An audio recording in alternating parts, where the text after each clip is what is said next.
ಯಾದ ವೀರವನಿತೆ ರಾಣಿ ಅಬ್ಬಕ್ಕದೇವಿ ತುಳುನಾಡಿನ ಚೌಟ ವಂಶದ ಉಳ್ಳಾಳದ ಮೊದಲ ರಾಣಿ. 4 ದಶಕಗಳ ಕಾಲ ಪೋರ್ಚುಗೀಸರ ಹುಟ್ಟಡಗಿಸಿ ಹೆಡೆಮುರಿ ಕಟ್ಟಿ ಹಿಮ್ಮೆಟ್ಟಿಸಿದ ಈ ಅಭಯ ರಾಣಿ ನಮ್ಮ ರಾಣಿ ಅಬ್ಬಕ್ಕದೇವಿ. ಈಕೆಯ ಯಶಸ್ಸಿನಿಂದ ಭಾರತೀಯ ನೌಕಾಪಡೆಯು ಗಸ್ತು ತಿರುಗುವ ಹಡಗಿಗೆ ರಾಣಿ ಅಬ್ಬಕ್ಕದೇವಿಯ ಹೆಸರನ್ನು ಇಟ್ಟಿದೆ.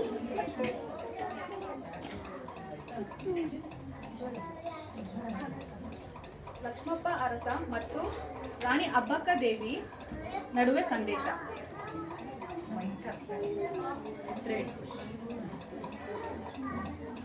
ಲಕ್ಷ್ಮಪ್ಪ ಯಾಕೆ ಬಂದ?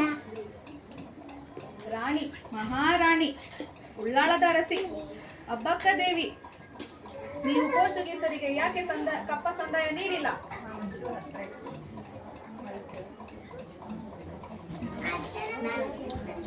ಮಾರಾಟಕ್ಕೆ ಬಂದವರು ಅದರೂಢ ಕೂಡ ಆಗಿದ್ದಾರೆ. ನಾವಕ್ಕೆ ಕೊಡಬೇಕು ಕಪ್ಪ? ಭದ್ರತೆಗಾಗಿ, ಸುರಕ್ಷತೆಗಾಗಿ. ಅವರು ನಮಗಿಂತ ಬಲಿಷ್ಠರು.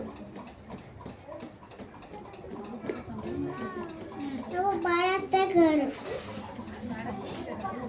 ನಾವು ಭಾರತ ಮಕ್ಕಳು, ಭಾರತದ ಮಕ್ಕಳು. ನಾವು ಹೊರಟಾಡಿ ಸಾಯ್ತೇನೆ, ಆದರೆ ಕಪ್ಪ ನೀಡೋದಿಲ್ಲ. ಜೈ ಭಾರತ.